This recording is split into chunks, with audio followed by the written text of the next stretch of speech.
Il est temps pour une autre plongée dans les Écritures sur le panel de l'école du sabbat de 3ABN. Ce trimestre, nous étudions une belle leçon écrite par John Peckham sur l'amour et la justice de Dieu. Aujourd'hui, leçon numéro 12, nous étudierons l'amour et la justice, les deux plus grands commandements. Prenez vos stylos, vos papiers et votre leçon et rejoignez-nous. Si vous n'avez pas encore de copie de cette étude, vous pouvez aller sur 3abnsabbatschoolpanel.com, cliquez sur le lien et téléchargez-la. Venez, rejoignez-nous, on va passer un bon moment.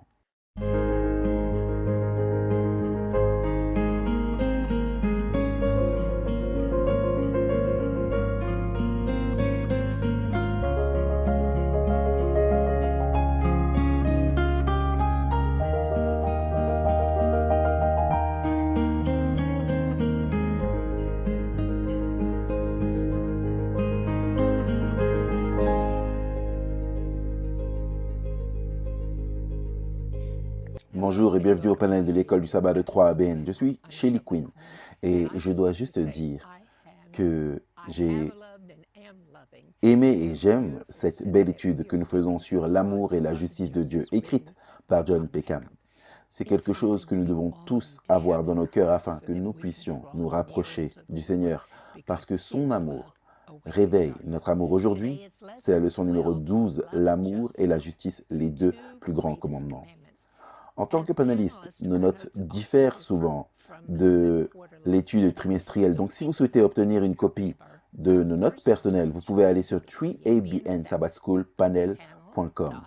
Cliquez sur le lien, inscrivez-vous une fois et nous vous les enverrons chaque semaine. Laissez-moi vous présenter votre famille qui est assise à la table, Pasteur John Lomaking. Oui, merci Shelly. Les deux plus grands commandements. La mienne, c'est les deux plus grands péchés. Ça va être assez révélateur. Restez à l'écoute. Amen. Ma précieuse sœur en Christ, Jill Moriconi. Merci beaucoup, Shelly. Mardi, nous allons parler de Dieu aime la justice. 7 points à retenir de Psaume 82. Ça va être merveilleux. Et Daniel Perrine. Mercredi, nous avons appelé à établir la justice. Ça va être une bonne leçon. Et puis notre frère, le pasteur James Rafferty, c'est bon d'être ici. Jeudi, nous avons Qui est mon prochain? Et c'est basé sur l'histoire d'un certain Samaritain. Merveilleux. Jill, voudrais-tu prier pour nous, s'il te plaît? Père Saint, nous venons devant toi au nom de Jésus. Alors que nous explorons davantage sur ta parole, sur le caractère, l'amour et la justice de Dieu, nous te demandons d'ouvrir nos esprits, nos cœurs, et que nous puissions nous ouvrir à recevoir tout ce que ton Saint-Esprit a à nous enseigner de ta parole. Et nous te remercions au nom précieux et saint de Jésus. Amen. Amen. Notre texte à mémoriser, c'est 1 Jean 4 et le verset 20. Et si quelqu'un, et c'est solennel quand vous y pensez, si quelqu'un dit « j'aime Dieu » et qu'il haïsse son frère, c'est un menteur. Il dit que vous mentez quand vous dites que vous aimez Dieu. Car celui qui n'aime pas son frère qu'il voit, comment peut-il aimer Dieu qu'il ne voit pas? C'est un signal d'alarme, n'est-ce pas? Tout au long de la Bible, les Écritures nous donnent de nombreuses preuves pour voir que nous pouvons avoir confiance que Dieu va tout arranger à la fin. Maintenant, il y a beaucoup d'injustices et de maux qui existent maintenant, mais Dieu n'éradiquera pas immédiatement. Et on se dit, pourquoi Dieu permet-il le mal? Et c'est ce qu'on a étudié. Parce qu'il s'est moralement obligé à des protocoles d'engagement pour donner à Satan le temps de prouver ou de réfuter ses accusations à l'envers à l'égard de Dieu. Il y a une autre raison. Dieu s'est imposé des limites concernant notre libre arbitre. Et il dit, je ne franchirai pas cette frontière. Je vous ai créé avec le libre arbitre. Et il nous donne le choix, soit d'accepter ou de rejeter son amour et sa volonté. Maintenant, si nous aimons Dieu, nous aimerons les uns les autres. Et nous partagerons le souci pour le bien-être des autres. Dieu s'attend à ce que ses enfants s'aident pour soulager les maux et les souffrances dans ce monde. dans la mesure du possible. Si nous aimons Dieu, nous aimons la justice, l'affliction, la pauvreté, l'oppression. Toute forme d'injustice devrait nous préoccuper. Nous devrions en faire un sujet de grande prière et nous devrions intervenir, aider financièrement ou aider là où nous pouvons. Nous ne pouvons pas fermer les yeux. Est-ce que vous avez entendu ce terme, fatigue de compassion? Parfois, je pense que nous voyons tellement de mal se produire dans le monde que nous commençons à nous lasser. Mais on ne peut pas simplement faire cela. On doit se demander ce que nous pouvons faire indépendamment et collectivement pour faire progresser l'amour et la justice de Dieu d'une manière dans notre monde brisé qui reflète son amour, qui reflète son véritable caractère. Donc la leçon de dimanche, les deux plus grands commandements. La leçon à cette citation, et j'aimerais commencer avec cela, pour réfléchir à ce que nous pourrions faire individuellement et collectivement pour faire progresser l'amour et la justice de Dieu dans ce monde, il nous convient de commencer par nous concentrer sur ce que Dieu nous a commandé. Alors, ouvrez vos Bibles dans Matthieu, chapitre 22. Nous allons regarder au verset 33 à 40. Matthieu 34. Donc, Matthieu 34, 40. Les pharisiens, ayant appris qu'il avait réduit au silence les Sadducéens, se rassemblèrent. Et l'un d'eux, docteur de la loi, c'est-à-dire un enseignant de la loi, lui fit cette question pour l'éprouver. N'est-ce pas intéressant? Et lui dit, il a réduit au silence les Sadducéens. Maintenant, l'un des pharisiens, un enseignant de la loi, il arrive, il va mettre Jésus à l'épreuve. Et il dit, « Maître, quel est le plus grand commandement de la loi ?» Jésus lui répondit, « Tu aimeras le Seigneur ton Dieu de tout ton cœur, de toute ton âme et de toute ta pensée. » C'est quoi la pensée? Laissez-moi juste dire ceci. Le cerveau est un organe de notre corps. L'esprit est l'ensemble de nos croyances, nos pensées, nos expériences et nos souvenirs. Donc, nous sommes censés aimer Dieu de tout notre cœur, âme et esprit. C'est le premier et le plus grand commandement, dit Jésus. Et voici le second qui lui est semblable. Tu aimeras ton prochain comme toi-même. C'est la même idée que la règle d'or fait aux autres ce que tu voudrais qu'ils fassent pour toi. Maintenant, verset 40. Voici son résumé. De ces deux commandements dépendent toute la loi et les prophètes.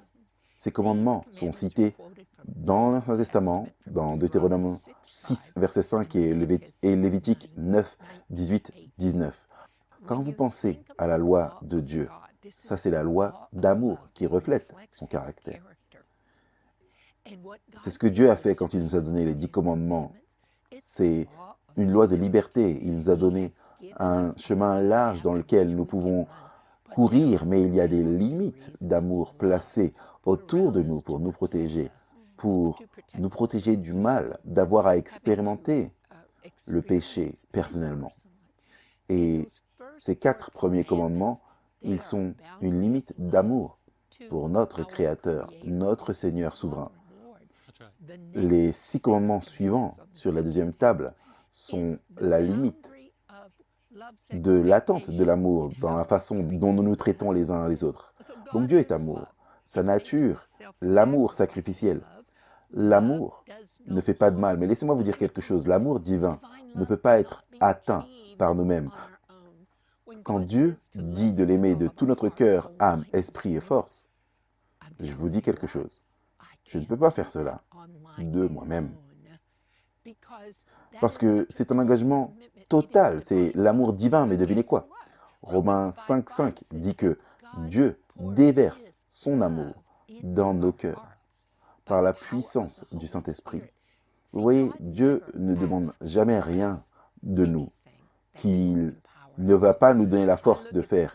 Je regarde les 10 commandements comme 10 promesses de ce qu'il fera dans nos vies si nous nous tournons simplement vers lui. Donc, l'amour agit pour nous fournir une vie abondante maintenant et la promesse d'une vie éternelle avec lui.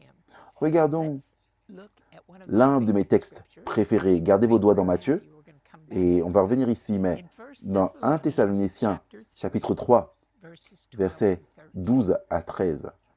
J'aime ça parce que je pense que ça résume ce qu'est l'amour et comment nous le mettons en pratique. 1 Thessaloniciens 3, 12. Que le Seigneur augmente de plus en plus parmi vous à l'égard de tous cet amour que nous avons nous-mêmes pour vous. Pause. Qui est-ce qui fait l'action ici?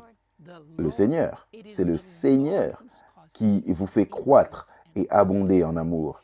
Et puis au verset 13, il dit « afin ». Donc ça, c'est une déclaration de but. Voilà pourquoi Dieu veut vous faire croître et abonder en amour, afin, dans le but, d'affermir vos cœurs pour qu'ils soient irréprochables dans la sainteté devant Dieu notre Père, lors de l'avènement de notre Seigneur Jésus-Christ avec tous ses saints. Qu'est-ce qu'il dit? Alors, nous conformes à l'image de Jésus. Nous devenons de plus aimants. L'un des fruits de l'esprit, je veux dire le premier fruit de l'esprit qui est listé, c'est l'amour.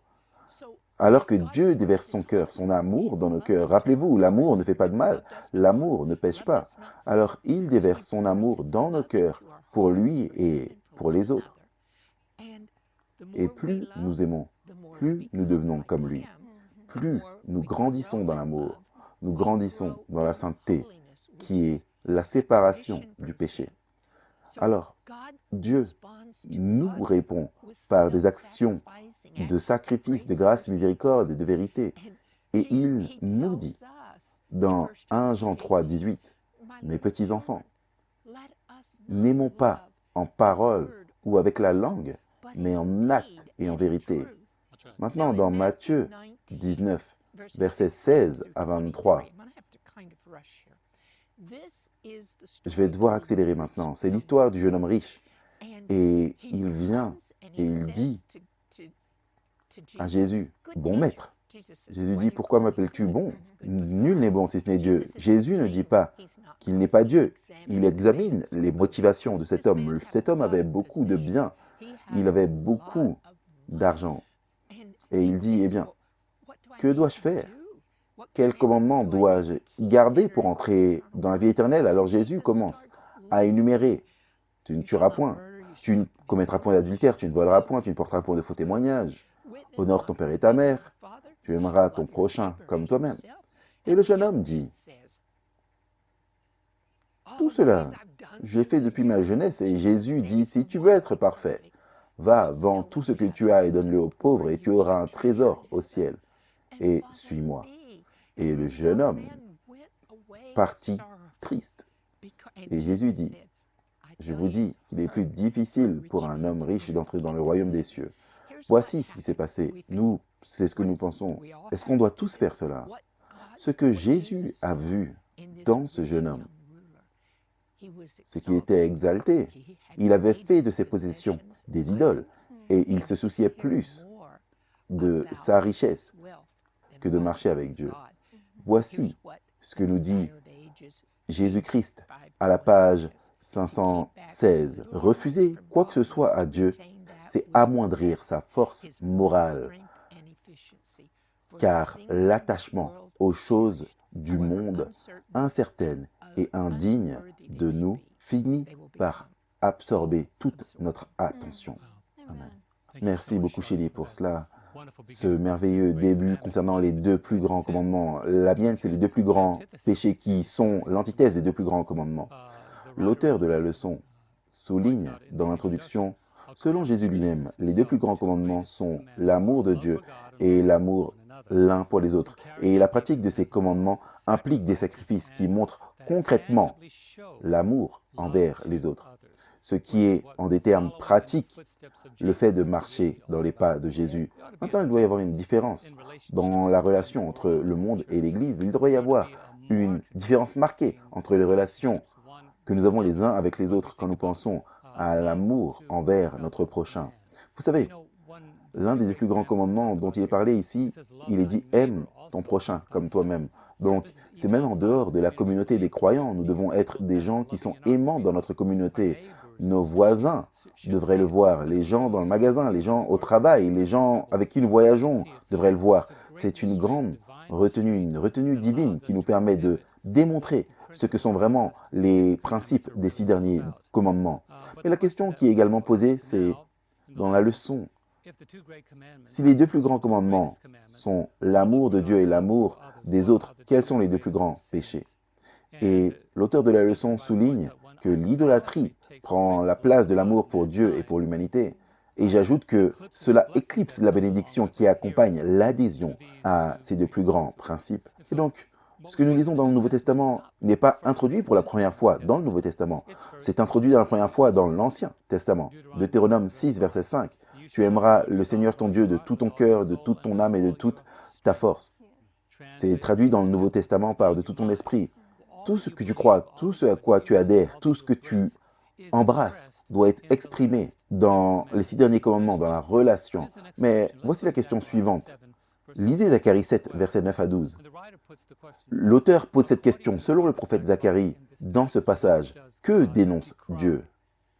Comment ce fait et le péché d'idolâtrie se rapportent-ils aux deux plus grands commandements? Zacharie 7, versets 9 à 12.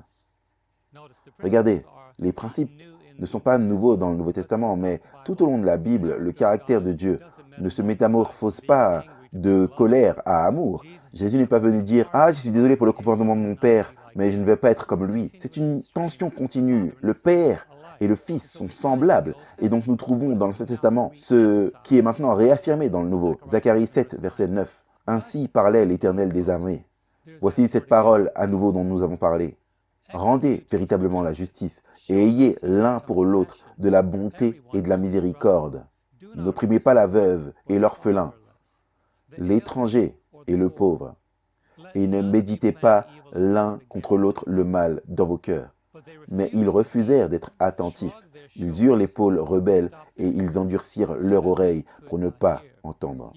Ils rendirent leur cœur dur comme le diamant pour ne pas écouter la loi et les paroles que l'Éternel des armées leur adressait par son esprit, par les premiers prophètes. Ainsi, l'Éternel des armées s'enflamma d'une grande colère. Maintenant, quand on pense à cela, et je dois juste aborder cela rapidement et sortir, nous savons qu'il y a des problèmes dans le monde entier sur la façon dont les relations affectent les uns les autres, au niveau national et au niveau local aussi. Tous les pays deviennent ce que je pourrais appeler un microcosme du monde entier. Vous allez en Jamaïque, vous trouvez des gens de différentes parties des Caraïbes, de différentes parties du monde. Vous allez en Australie, vous trouvez des Jamaïcains là-bas. Je dis cela parce que j'étais en Jamaïque récemment. Et où que vous alliez dans le monde est tellement interconnecté par les routes de voyage. Des gens de tous horizons se retrouvent dans les mêmes communautés.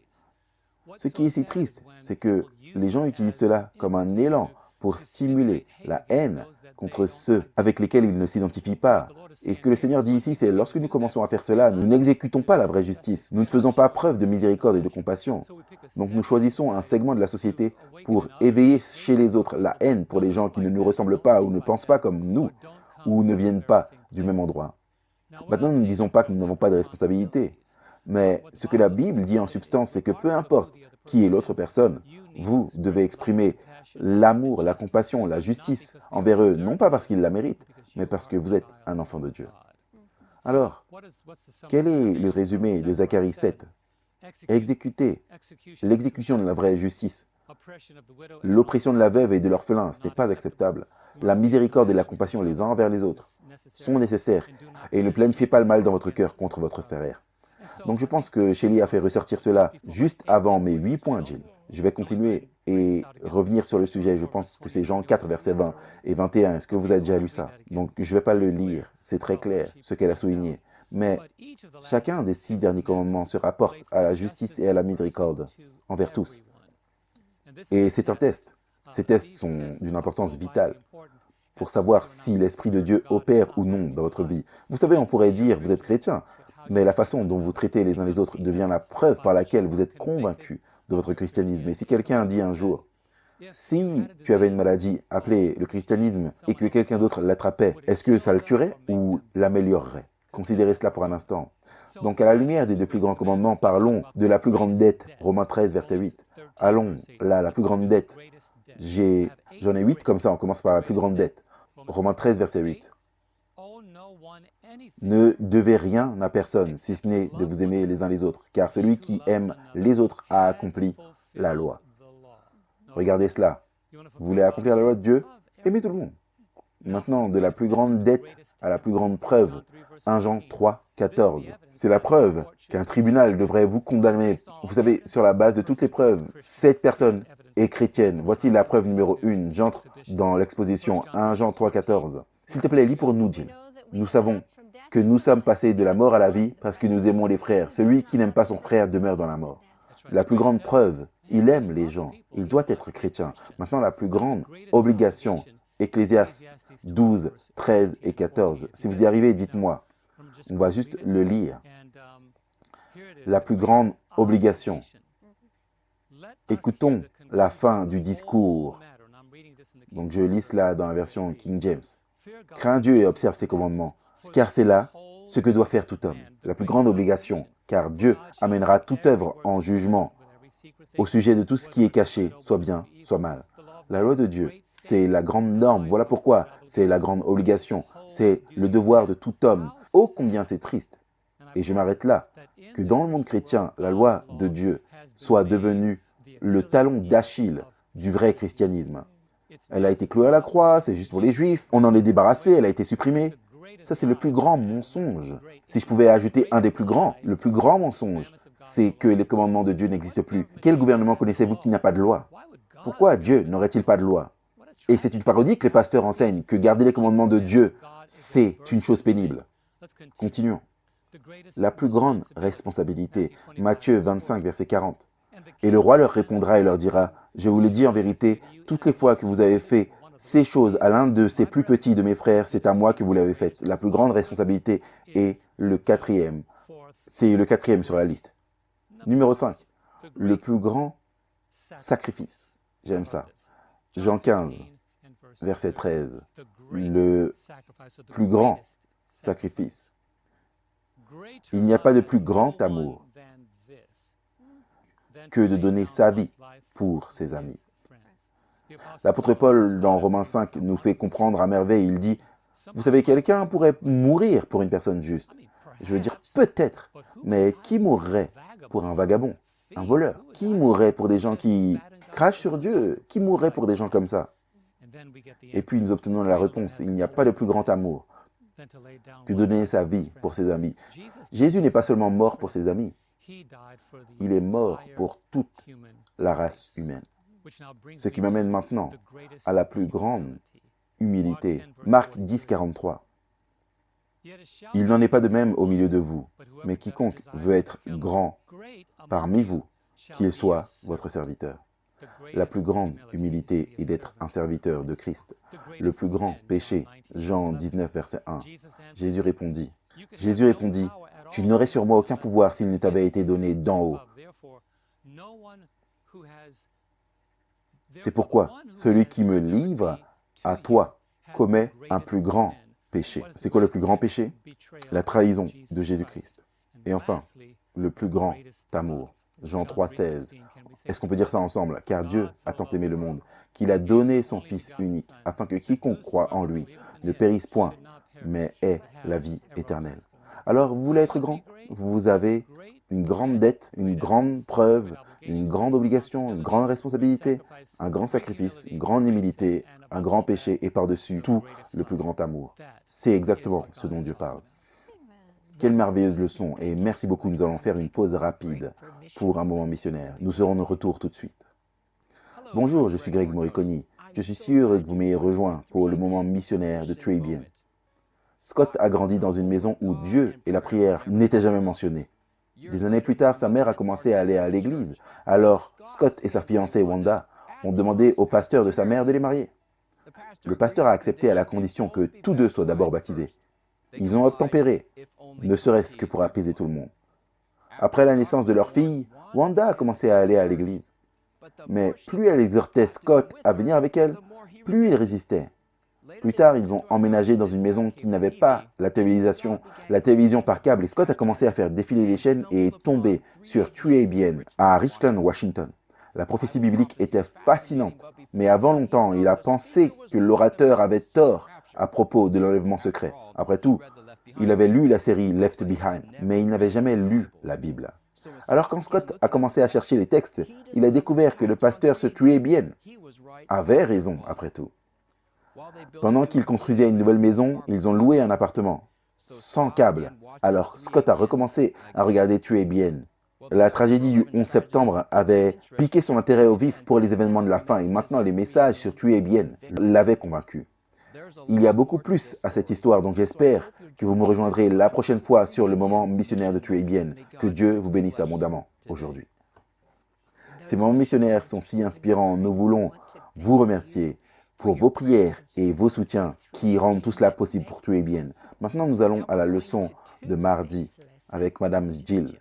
Merci beaucoup, Shelly et Pasteur John. Quelle leçon incroyable. J'aime ça. Les 2 plus grands commandements, les 2 plus grands péchés et les 8 points.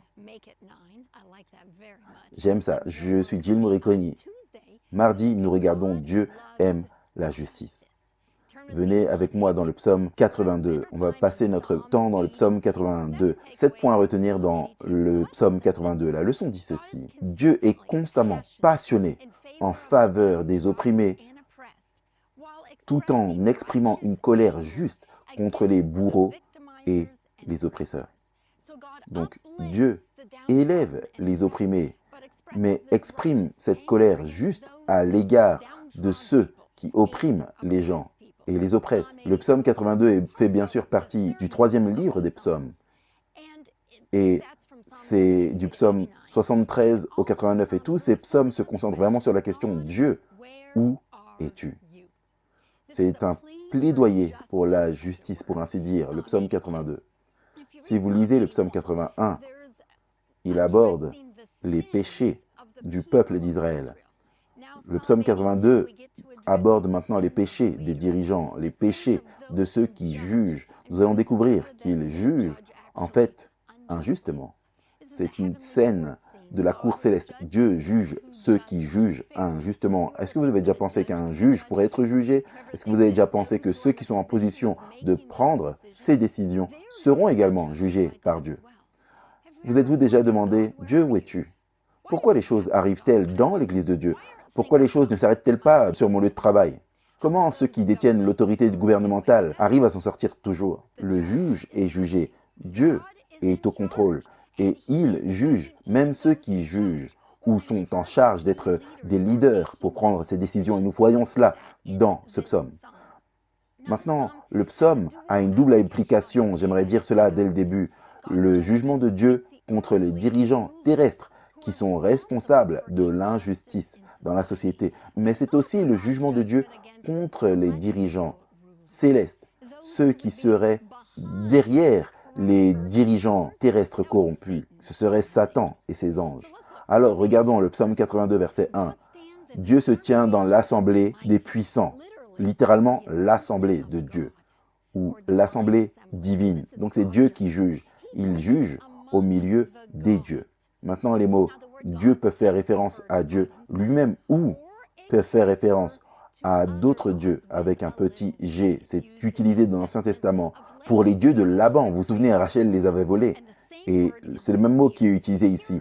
Il fait référence aux dirigeants terrestres, les puissants, les juges, peut-être même les princes. Point à retenir numéro 1. Dieu est le juge ultime qui est juste. Dieu, ici, dans cette assemblée divine, juge les juges. Il porte un jugement sur ceux qui rendent un jugement. Genèse 18. Je pense au moment où Abraham a plaidé avec Dieu. Souvenez-vous, avant la destruction de Sodome et de Gomorrhe.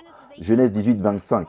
Loin de ta pensée de faire une telle chose, de faire mourir le juste avec le méchant, pour qu'il soit fait au juste comme aux méchants, loin de toi, cette pensée. Le juge de toute la terre ne ferait-il pas ce qui est juste? Dieu ne détruira pas le juste avec le méchant, car Dieu est juste et Dieu est droit. Ainsi, Dieu est le juge ultime qui est juste. Lisons le verset 2, Psaume 82, 2. Jusqu'à quand jugerez-vous avec iniquité? Parlant de ces dirigeants terrestres. Jusqu'à quand jugerez-vous avec iniquité et aurez-vous égard à la personne des méchants? Contrairement au jugement juste de Dieu, ces juges terrestres sont injustes. Point à retenir numéro 2. Dieu prend en compte les dirigeants corrompus qui exploitent les vulnérables, qui oppriment ceux qui sont vulnérables. Nous pensons que personne ne voit, nous pensons que personne n'entend. Et pourtant, Dieu les appelle à rendre des comptes. Nous crions, où es-tu, Seigneur? Combien de temps? Et pourtant, Dieu juge les dirigeants corrompus et ceux qui jugent injustement. Verset 3. Rendez justice aux faibles et à l'orphelin. Faites droit aux malheureux et aux pauvres. Point à retenir numéro 3. Soyez une voix pour ceux qui sont vulnérables. Vous et moi sommes appelés à défendre les orphelins, les démunis financièrement, les sans-abri peut-être, ceux qui sont dans la rue, ceux qui ne peuvent pas se défendre eux-mêmes. Je suis passé à côté d'une femme et de son bébé qui sortaient de Kroger. Ceux qui d'entre vous sont à l'étranger, c'est juste une épicerie. Et je sortais, j'avais fait mes courses, j'ai sauté dans ma voiture et juste au moment où je démarrais, il y avait une femme juste au coin de la rue et elle était là avec son bébé. Et je me souviens, il y avait un panneau en carton, vous les avez vus, à de nombreux endroits, partout dans le monde, et elle disait « nourriture ou essence ». Et je suis passé de l'autre côté. Et ça me hante toujours. Et j'y pense. Et vous savez, les pensées que nous avons sur ce genre de choses. Ah, son mari est probablement assis dans une Mercedes-Benz sur le parking et utilise cela comme un stratagème. Vous savez, ces pensées? Eh bien, peut-être qu'elle l'utilise pour de la drogue et elle ne va même pas l'utiliser pour de la nourriture pour son bébé. Tenez-vous aux côtés des vulnérables. Je pense toujours à moi, aux prêtres, aux lévites, qui passent de l'autre côté. Michée 6.8, je t'ai montré aux hommes ce qui est bon. Qu'est-ce que le Seigneur exige de nous? De pratiquer la justice, d'aimer la miséricorde, de marcher humblement avec notre Dieu. Lisons le verset suivant, Psaume 82, 4. Sauvez le misérable et l'indigent, délivrez-le de la main des méchants. On n'est pas seulement appelé à se tenir du côté des vulnérables, on est appelé à les délivrer. C'est le point à retenir numéro 4. Sauvez les vulnérables. On ne doit pas seulement dénoncer ceux qui oppriment les autres. On ne doit pas seulement dire « Ok, je vais me tenir du côté des vulnérables ». Vous et moi sommes appelés à nous engager réellement dans le sauvetage. Nous sommes appelés à sortir et à assister, à aider les opprimés. Cela pourrait être fournir un espace sûr pour quelqu'un qui est abusé. Cela pourrait être sortir et aider dans une soupe populaire ou un refuge de sans-abri. Ça pourrait ressembler à être activement impliqué dans le sauvetage de ceux qui sont victimes du trafic sexuel. Parfois, on s'assoit et on se dit « Seigneur, pourquoi tu ne fais rien ?» Dieu dit « Jill, mais où est-ce que tu es toi? Qu'est-ce que tu fais toi? Pourquoi ne fais-tu rien ?» Dieu nous appelle à sortir de nous-mêmes et à être impliqués dans l'aide et le sauvetage de ceux qui sont vulnérables.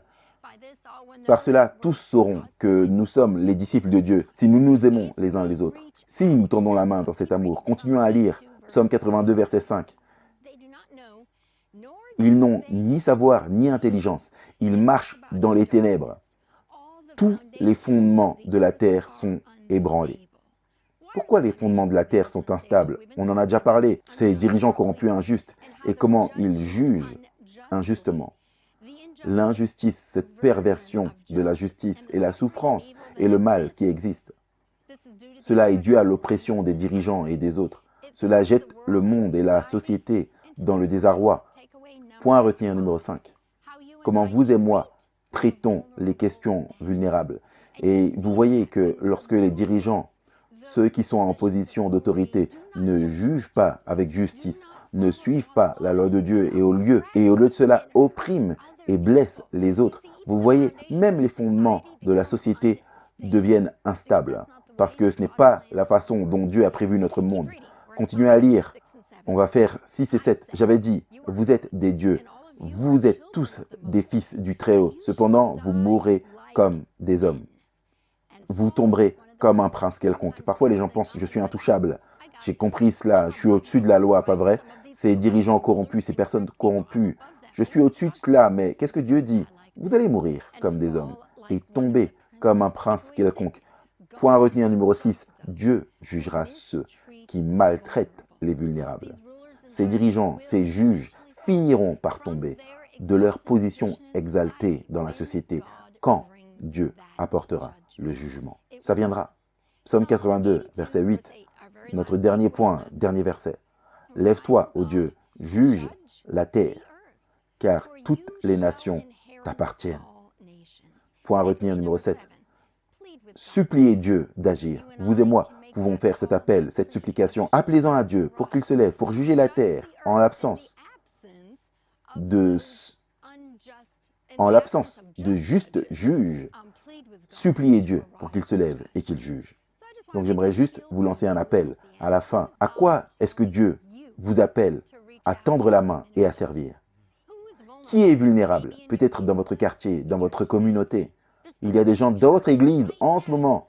Peut-être vous qui êtes opprimés ou qui êtes sans abri ou sur le point d'être sans abri ou qui avez besoin d'un coup de main. Il y a des gens dans votre communauté que Dieu appelle vous et moi en ce moment à tendre la main et à aider ceux qui en ont le plus besoin. Amen. Merci Jill. Ce sujet ne cessera jamais d'être pertinent et important pour notre époque. Je m'appelle Daniel Perrine et mon sujet de mercredi, c'est « Appelé à établir la justice ». L'amour et la justice de Dieu, c'est le titre du trimestriel et ce n'est pas juste la description d'un caractère que nous devrions étudier, c'est un modèle que nous devrions suivre. Laissez-moi vous donner cet appel à la justice dans la Bible. 4 textes, l'un après l'autre. Le premier, Jill l'a déjà lu, mais c'est Michée 6, à partir du verset 6, qui dit ceci. « Avec quoi me présenterai-je devant l'Éternel? Pour m'humilier devant le Dieu très haut. Me présenterai-je avec des holocaustes? Avec des veaux d'un an? L'Éternel agréera-t-il des milliers de béliers, des myriades de torrents d'huile? Donnerai-je pour mes transgressions mon premier-né? Pour le péché de mon âme le fruit de mes entrailles? En d'autres termes, qu'est-ce que Dieu veut? Qu'est-ce qu'il me demande? La réponse est donnée. On t'a fait connaître, ô homme, ce qui est bon. Tu sais déjà, tu connais la réponse en regardant au caractère de Dieu. Et ce que l'Éternel demande de toi, c'est que tu pratiques la justice, que tu aimes la miséricorde, que tu marches humblement avec ton Dieu. Amos 5, versets 15 et 24, vous entendez la même chose. Haïssez le mal, aimez le bien, faites régner à la porte la justice. Ça, c'est votre sphère d'influence. Et laissez la justice s'écouler comme les flots de la mer. Ésaïe 1, 17. Apprenez à faire le bien, recherchez la justice, protégez l'opprimé, faites droit à l'orphelin, défendez la veuve. Deutéronome 27, 19. Maudit soit celui qui porte atteinte aux droits de l'étranger, l'immigrant, celui qui vient d'un autre pays, l'orphelin et la veuve. Établir la justice n'est pas une déclaration politique, c'est une déclaration biblique. Ce n'est pas un appel pour soutenir des organisations ou des ONG de justice sociale ou pour boycotter des biens ou des personnes. Ce n'est pas un appel à démolir des structures sociales ou gouvernementales. Jésus n'a pas fait ces choses quand il a marché sur cette terre. Il a simplement prêché l'évangile de repentance, comme le dit Acte 10, 38, et il est allé faire le bien. Et c'est l'exemple qu'il a ensuite appelé ses disciples à faire quand il les a envoyés. Donc pour nous, la leçon nous renvoie aux prophètes de l'Ancien Testament. Et les prophètes ont fait bien plus que simplement prédire l'avenir. Si je pouvais résumer ce qu'étaient les prophètes dans leurs écrits, dans leurs prédications, dans leurs discours, ils ont simplement donné la perspective de Dieu. Ils nous ont dit ce qu'il y a dans le cœur de Dieu. Dieu a une perspective sur le temps. Ça, c'est la prophétie prédictive, mais Dieu a aussi une perspective sur les gens. Et c'est que nos cœurs battent à la même fréquence que le sien et que nous puissions répondre aux besoins et aux priorités, à ce qui se passe avec les humains autour de nous. Nous devons avoir les deux. Notre compréhension de la prophétie biblique ne nous libère pas de la nécessité de nous soucier de la justice pour les nécessiteux. Les prophètes ont des choses assez étonnantes à dire lorsqu'ils traitent avec ceux qui, dans l'Église, et les soi-disant injustices acceptables sur lesquelles nous fermons les yeux. Je vais juste donner quelques-unes de ces phrases. Je ne vais pas donner de référence ici, mais c'est dans les notes. Construire Sion avec un bain de sang. Il y a de riches édifices ici, tous au nom de Dieu. Mais quelqu'un a payé pour cela. Quelqu'un est au bas de l'échelle. Malheur à ceux qui joignent maison sur maison et ajoutent champ sur champ. Vous avez des gens qui acquièrent de plus en plus, de plus en plus. Amos appelle les femmes riches des vaches qui oppriment les pauvres et écrasent les nécessiteux. Il n'y a aucune douceur dans cette réprimande. Puis elles disent à leur mari, apporte du vin, buvons, va me chercher quelque chose au coffee shop. Tout ce dans quoi elles sont engagées, c'est leurs vacances, leur plaisir, leur garde-robe, leur shopping, faire défiler sur leur nouvel appareil et aller dans ce super restaurant. Toutes ces choses éclipsent ce qui se passe autour de vous. Malheur, voici une autre phrase, malheur à ceux qui sont à l'aise en Sion, aveugles aux souffrances de ceux qui les entourent. Il y a même un appel ici à prendre soin de l'étranger, avec l'instruction spécifique que vous allez trouver dans Lévitique 23, verset 22, de ne pas récolter tout votre champ, d'en laisser une partie pour ceux qui n'en ont pas assez, de prendre votre jardin, de prendre les bords de votre jardin et de mettre quelque chose là pour quelqu'un d'autre, selon ce que Dieu vous appelle. Mais c'est qui l'étranger? La personne qui n'est pas d'ici, d'ailleurs. Nous pourrions utiliser le mot étranger ou le mot immigrant. Des personnes de qui on pourrait dire « Ah, ils n'appartiennent pas ici. Moi, je paie un prix élevé pour vivre ici. Je suis né ici, j'ai travaillé dur pour gagner ma place ici. Mais eux, ils n'appartiennent pas ici. » L'immigrant est presque toujours, si souvent, pauvre, pauvre, pauvre. Quand je dis l'immigrant, quelqu'un va penser « Attends, ça c'est une question politique, il adopte une perspective politique ici. » Mais ce n'est pas le cas, parce que la justice pour l'étranger ou pour toute personne impuissante ou qui se trouve en bas de l'échelle n'est pas une question politique. Parce que la prophétie biblique, aborde toujours des questions dont nous débattons dans la sphère sociale ou politique. Pourquoi? Parce que la prophétie traite de problèmes qui troublent l'humanité. Et c'est la question du péché et de ses expressions. Et Dieu a une opinion. Dieu a une opinion sur toutes les façons dont nous traitons les gens. Et Dieu se soucie de la façon dont nous traitons les étrangers, comment nous traitons les enfants dès le moment de la conception, comment nous traitons les enfants dans l'environnement du travail dans lequel ils sont poussés. Maintenant, on paye le prix fort pour quelque chose qui a été produite par les mains d'un enfant de 6 ans. Comment on traite les femmes maltraitées dont la valeur est au-delà de ce que les humains peuvent mesurer. Dieu se soucie des personnes qui sont forcées dans l'esclavage. Et l'esclavage existe toujours. Si vous n'avez pas étudié cela, allez chercher et vous allez voir. Il y a certains produits dont nous avons la connaissance qu'ils sont le fruit de l'esclavage dans la chaîne d'approvisionnement. Et vous pouvez intentionnellement dire « je vais faire le bien » en soutenant ceux qui paient un salaire décent à leurs travailleurs. Dieu dit de se soucier de ceux qui sont courbés par la dépendance. Ce n'est pas seulement les prophètes de l'Ancien Testament. Jésus dit cela quand il parle dans Luc 4, 18. Il parle de proclamer la liberté aux captifs. Et le jugement dans Matthieu 25, les brebis, les chèvres. Comment avez-vous pris soin de ceux que vous ne saviez pas être moi déguisés, les pauvres, les orphelins, ceux qui sont en prison? Le système de Dieu n'est pas un système social brisé. Ce sont des gens qui agissent en son nom, qui accomplissent les choses qui sont dans l'intérêt de Dieu. À quoi ça ressemble l'établissement de la justice? Je ne peux pas vous donner des détails spécifiques, mais je peux vous donner des vues générales. Ça ne va pas être pratique. Ça ne va pas toujours être populaire. Vous allez devoir aller contre le courant. Parfois, les gens seront irrités parce que vos actions vont réprimander leur style de vie égoïste.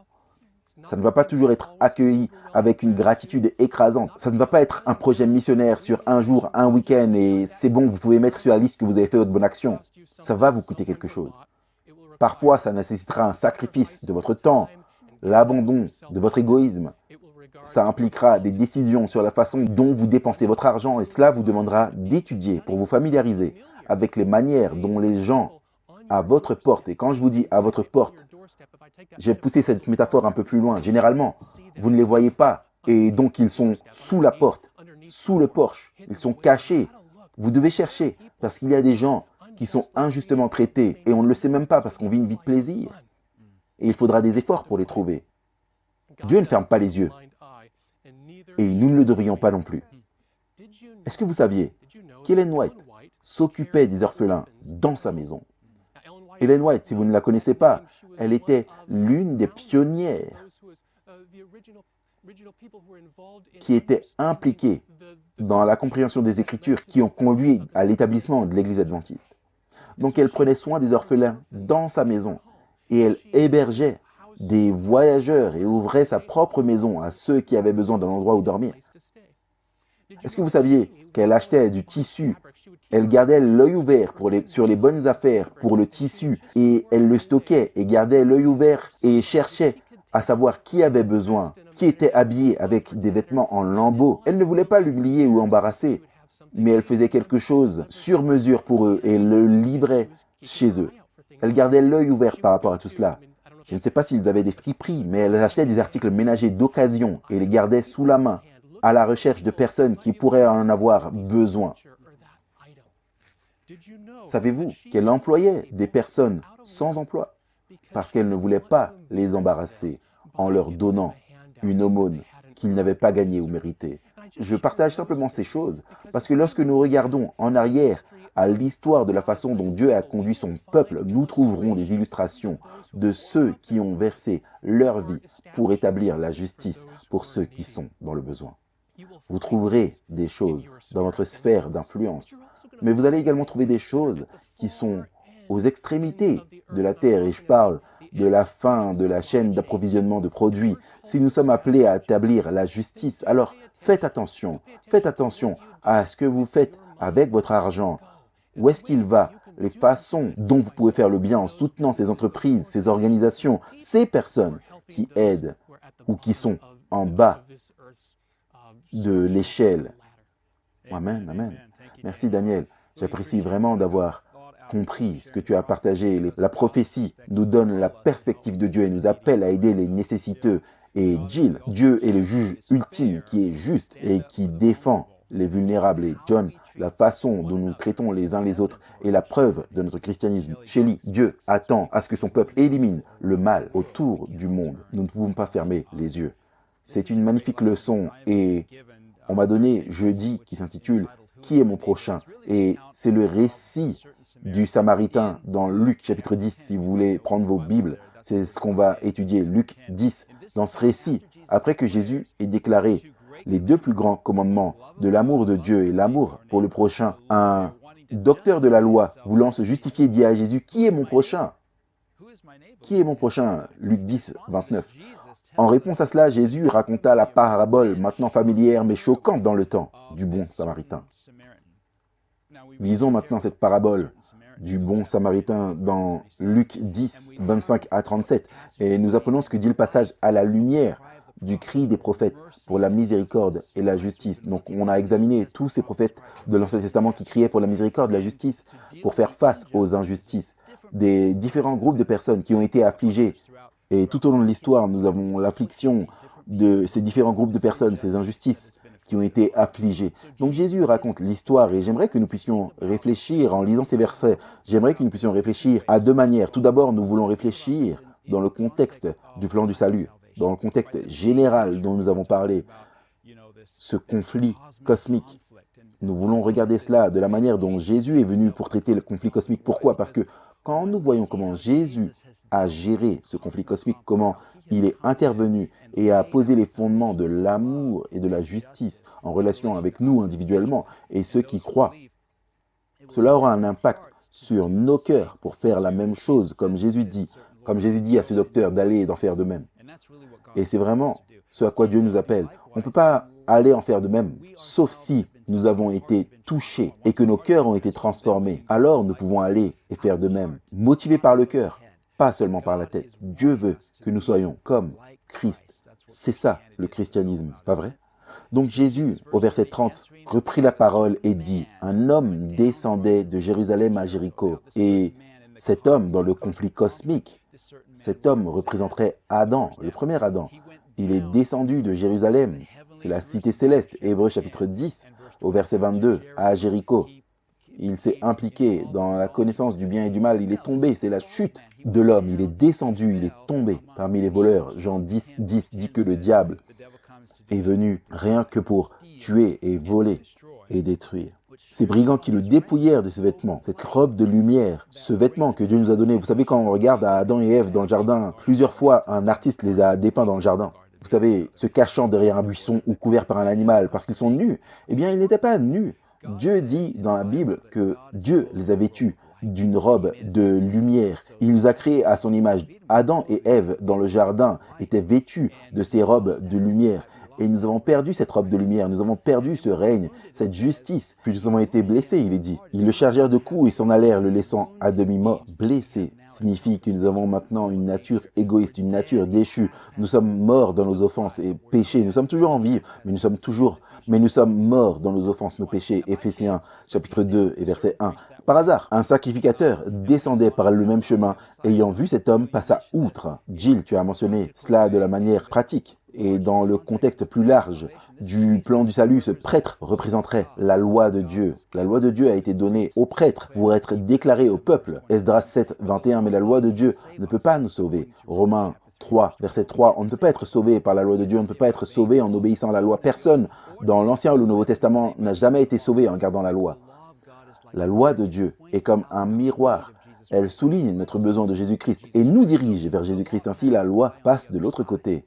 Puis, nous avons également, au verset 32, un Lévite. Maintenant, les Lévites étaient liés à la loi cérémonielle. Et dans 2 Chroniques, chapitre 30, verset 16, les Lévites étaient ceux qui offraient les sacrifices pour les péchés. Et bien sûr, le sacerdoce lévitique et la loi cérémonielle ne pouvaient pas non plus nous sauver. Ils étaient une ombre des réalités, ils étaient une ombre des choses à venir. Maintenant, elles passent outre. Donc, Hébreux 10, verset 1 nous dit cela. Mais, verset 33, mais, un Samaritain. J'aime la façon dont Jésus dit cela. Il ne dit pas un bon Samaritain. Parce qu'il fait la déclaration, nul n'est bon, si ce n'est Dieu, un certain Samaritain. Parce que vous voyez, les Samaritains étaient haïs par les Juifs. Un certain Samaritain désignerait un certain type de personne. Un certain Samaritain est venu et alors qu'il voyageait, étant venu là, Jésus-Christ se représente parce qu'il est lui-même méprisé par les Juifs. Pas vrai? Il était ce certain Samaritain, Jésus-Christ. Et cet homme, il est le deuxième Adam. Il est celui qui a remplacé le premier Adam. Il est entré à notre place. Et ce certain Samaritain, il a été méprisé et rejeté. Et pourtant, ce certain Samaritain est celui qui est venu là où nous étions, même dans le jardin d'Éden. Jésus est venu à nous. Genèse 3, 8 et 10. Mais il vient à nous. Et quand il vient à nous, quand il voit notre condition, il a compassion de nous. Lamentation 3, 22 et 23. C'est à cause des compassions du Seigneur que nous ne sommes pas consumés. Ses miséricordes ne défaillent pas. Et il est allé à lui. Jésus est venu là où nous étions. Il a pris l'apparence de la chair pécheresse. Il est venu là où nous étions. Il est devenu partie de la race humaine. Et il a bandé nos blessures. Ésaïe chapitre 53 dit « Avec ses meurtrissures, nous sommes guéris. » Il a versé de l'huile qui représente le Saint-Esprit. 1 Jean 2, verset 20, il a versé du vin qui représente le sang de Jésus-Christ, qui est la vie parfaite et la peine substitutive satisfaisant la mort de Jésus-Christ. Marc 14, 24, et il l'a placé sur sa propre bête. J'aime vraiment cela, parce que je suis dans la prophétie, et bien sûr, dans la prophétie biblique, une bête représente un royaume. Et bien sûr, Jésus-Christ a récupéré l'humanité et nous a placés sur son propre royaume. Il est dit dans Apocalypse 3, 19, « Pour ceux qui auront la victoire, ils seront assis avec moi dans mon royaume. » Et bien sûr, Daniel 7, 17 nous dit qu'une bête représente un royaume. La pierre dans Daniel 2, c'est le royaume de Dieu. Ce royaume de Dieu qui remplira toute la terre. Et bien sûr, il est dit ici qu'il a également ramené à l'auberge. Et je pense que l'auberge, c'est l'église de Dieu. Ça représente un lieu temporaire de rétablissement jusqu'au retour de Jésus. Éphésiens 2, 12 et 13 et 1 Timothée 3, verset 15 nous parlent de l'importance de l'église de Dieu qui nourrit, qui encourage, qui prend soin des nécessiteux et de ceux qui ont été affligés par Satan. Il a pris soin de lui, il dit « prends soin de lui ». Et il donne des ressources pour prendre soin de l'homme. Nous, l'Église, avons reçu des ressources pour prendre soin des gens. Puis le lendemain, il part, verset 35, et tire 2 deniers, 2 jours de salaire. 2 jours de salaire. Maintenant, dans la Bible, un jour équivaut à 1000 ans, et 1000 ans peuvent équivaloir à un jour. C'est selon 2 Pierre 3, 8. Et ainsi, 2000 ans de salaire. Dieu a donné à son Église la capacité de prendre soin des affligés, de prendre soin des opprimés au cours des 2000 dernières années. Et il dit, « Et quand je reviendrai ?» La seconde venue de Jésus-Christ, Jean chapitre 14, versets 1 à 3, « Je te le rendrai. » Peu importe ce que nous avons abandonné, des terres, des familles, des emplois, toutes les choses que nous avons sacrifiées pour prendre soin des nécessiteux autour de nous, Dieu nous le rendra. Nous recevrons tout en abondance et bien, bien plus encore. Et l'histoire du bon samaritain est une histoire de rédemption. C'est une image de Jésus. C'est une image de lui-même et de sa mission pour sauver les perdus. Et cette mission a eu son accomplissement en nous, dans les croyants, dans ceux qui l'ont accepté. Mais Dieu veut que cette mission s'étende aux autres, pas vrai? Dieu proclame cela dans Psaume 9, versets 8 et 9. La leçon nous dit qu'il jugera le monde avec justice. Il exercera le jugement pour les peuples. La droiture, le Seigneur. Et la droiture, le Seigneur sera un refuge pour les opprimés dans les moments difficiles. De même, Psaume 147, 7 à 9 nous dit que Dieu rend justice aux opprimés et qu'il donne de la nourriture aux affamés. Je ne peux pas penser à un groupe de personnes plus opprimées aujourd'hui que les enfants qui ne sont pas encore nés. Chez Tuébien, nous venons de publier ce livre sur l'avortement. Nous voulons vous encourager à vous en procurer un exemplaire et à le partager avec d'autres, car nous croyons qu'il y a un message dans ce livre qui peut vraiment nous aider à respecter les principes même dont nous avons parlé ici. Tendre la main aux nécessiteux, aux opprimés, tendre la main à ceux dont les vies sont sous l'ombre de la malédiction, de la mort, parce qu'ils ne sont pas désirés, et que les libertés que nous avons, que nous tenons pour acquises, ne sont pas accordées à ces enfants, à ceux qui sont in utero parce qu'ils n'ont pas la capacité de parler, de s'exprimer et la force de se protéger. Donc Dieu nous appelle à tendre la main. Et si vous obtenez un exemplaire de ce livre, vous êtes en mesure de le partager avec d'autres. Tendre la main, aider ceux qui sont sans défense et les nécessiteux. Amen. Amen. J'aimerais vraiment vous remercier d'avoir rendu les choses si pratiques. Vous savez, nous devons comprendre l'amour de Dieu parce que son amour éveille notre amour pour lui maintenant. Nous voulons prendre juste un moment avec chacun d'entre vous pour une pensée finale. J'étais assis ici et j'ai ajouté un autre point, comme Jill l'a souligné, qui serait la plus grande joie. Nous voulons accomplir la plus grande joie que Jésus a exprimée. Il a dit, je n'ai pas de plus grande joie que d'entendre que mes enfants marchent dans la vérité. Et lorsque vous marchez dans la vérité, les principes que nous épousons aujourd'hui seront une pratique dans votre marche avec Christ. Amen. Alors que nous pensons à Dieu qui est un Dieu d'amour et de justice, il appelle vous et moi à être un peuple d'amour et à tendre la main avec amour envers les autres. Et un peuple de justice, ce qui signifie qu'on peut aider et élever ceux qui sont opprimés.